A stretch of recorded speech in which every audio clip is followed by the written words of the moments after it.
terkait dengan posisi sekarang ini. Tim sus sudah merilis, ya sering merilis kronologikal dari kasus pembunuhan Brigadir Yosua Huta Barat ini. Tentu Bapak ngikutilah ya. Iya. Nah, apakah menurut Bapak sebagai seorang reserse senior, urut-urut atau jalan cerita yang sekarang diperoleh penyidik itu sudah make sense gitu Pak? Bagaimana menurut pendapat Pak Susno? Kalau saya menilai sejak ditangani oleh tim sus itu kalau nggak salah setelah belas-belasan Agustus. Ya. Tapi kalau sebelum itu kan sejak Juli ya, belas-belasan Juli. Ya.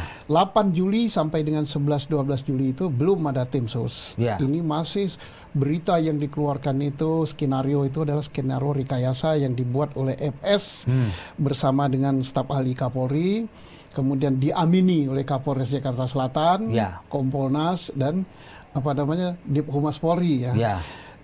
Sehingga nggak akan terbongkar-bongkar. Nah, begitu dibentuk tim sus, begitu didorong, di backup oleh Pak Menko Polhukam, begitu di backup lagi oleh Presiden.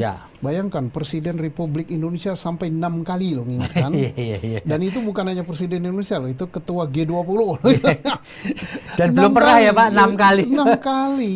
Ini berarti di dalam itu kan demikian kuatnya ini. Tarik menariknya ya Pak ya.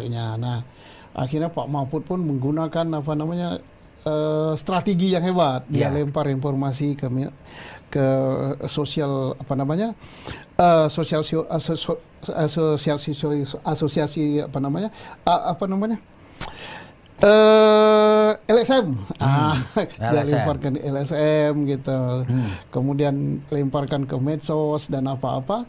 Ya akhirnya kan ada tekanan-tekanan sehingga terbuka, kemudian dinonjobkan, kemudian digeser dari jabatan, kemudian banyak yang ditempatkan ke tempat khusus, ditahan. Nah, ini sudah mendekati benar on the track mulai. On the track, sejak ditangkapnya dan ditahannya Baradae. Kemudian setelah itu Baradae buka mulut. Setelah itu masuk lagi RR, masuk lagi KM gitu. Kemudian masuk pula FS sebagai dalangnya dan otaknya. Dan terakhir 4 berkas ini dilimpahkan, datang pula Ibu PC gitu kan. Jadi sudah on the track. Nah, apakah akan ada tersangka lagi? Bisa jadi. Bisa jadi. Siapa tahu gitu kan. Tergantung pengembangan daripada pemeriksaan atau penyidikan. Tetapi apakah masyarakat puas? Ya mungkin tidak puas atau belum puas. Masih ada hal-hal yang dipertanyakan. Contohnya aja yang dihebohkan masyarakat adalah apa sih motifnya sampai bunuh? Kan nggak masuk akal seorang jenderal karirnya bagus membunuh orang terdekatnya. Kemudian dengan cara yang keji ditembak. Nah ini kan nggak masuk akal gitu kalau nggak ada hal yang berat sekali. Timbullah berbagai isu. Motifnya itu melecehkan seks. Pelecehan seks. Ternyata yang ini gugur. Tidak terbukti, bukan tindak pidana, berarti itu gugur. TKP pelecehan seks di Duren 3. Bergeser lagi katanya di Magelang TKP-nya. Di Magelang pun dikatakan merusak kehormatan keluarga.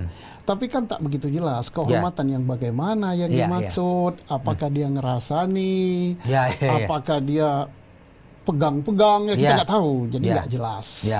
Di Magelang pun apa yang dilakukan juga tidak jelas. Jadi artinya untuk sampai ke pelecehan seks, ada seks atau ada selingkuh dari si korban ini kecil karena sudah dinyatakan nggak ada gitu kan.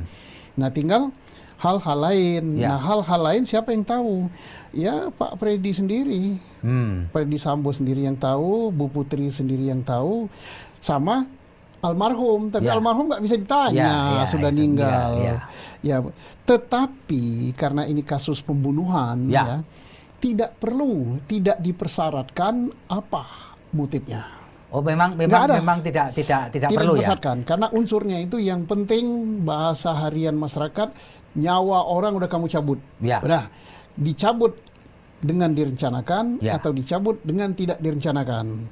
Kalau misalnya ketemu di jalan, senggolan, berantem, ditusuk, mati, itu tidak 338, tidak direncanakan. Tapi awas ya, dia nyakiti hati saya ya, nanti saya rencanakan, saya rapat sama teman-teman, kita bunuh dia. Bunuhnya hari ini, dengan ini, jam sekian. Ini perencanaan. 340, hukuman mati. Tak perlu motifnya apa. Nah, sekarang kenapa masyarakat menuntut motif? Karena tadi kan melihat sesuatu yang tidak mungkin dilakukan kok dilakukan. Betul. Sehingga ingin tahu apa sih sebabnya. Nah, namun penyidik kan tak perlu itu. Yang penting bagi dia kau sudah membunuh. Nah, yang penting motif ini sebenarnya selain publik ingin tahu, dia sendiri. Motif ini yang sangat perlu adalah Pak Sambo sendiri sama Bu Putri sendiri. Kenapa? Karena dia untuk motif ini nanti akan ditanya hakim, kenapa kau bunuh dia? Betul. Oh, saya bunuh dia karena dia nabrak pantat saya di jalan, kemudian dia tidak minta maaf. Wah, saya panas kan? Kenapa kamu bunuh dia? Oh, dia nempeleng saya. Ini atau karena dia nusuk saya, gitu, saya bunuh dia. Nah, ini kan artinya menjadi unsur yang meringankan bagi dia. Tapi kalau misalnya hanya hal yang kecil saja masalahnya, misalnya hanya apa itu bahasa Jawa, ngerasani, ngerasani, oh Pak ini Pak Sambo tuh begini ngerasani, padahal tidak ya. Kok langsung dibunuh? Ini berarti orang ini kejam sekali. Berarti ini termasuk hal yang memberatkan. Masalah sepele kok bunuh, gitu. Bunuhnya direncanakan lagi gitu. Berat dia, bisa hukuman mati. Tapi kalau misalnya masuk akal dia untuk melakukan pembunuhan itu, semuanya pembunuhan itu tidak masuk akal semua ya, karena masih banyak jalan lain gitu. Tapi lebih berat daripada hal sepele, ini bisa meringankan dia. Jadi yang penting motif itu sebenarnya dia sendiri. Jadi sebenarnya kepentingan motif itu ada pada terdakwa atau tersangka ada pada tersangka, terdakwa. Iya. Bila perlu tidak ditanya sama penyidik pun dia jelaskan, dia saya bunuh karena begini-begini. Tapi kenapa dia merahasiakan, tidak buka? Ya mungkin pertama sepele banget. Kedua mungkin menyangkut rahasia dia. Kan bisa ada jadi. Dua ya, sepele banget atau menyangkut sesuatu yang tidak boleh orang tahu gitu kan. Iya.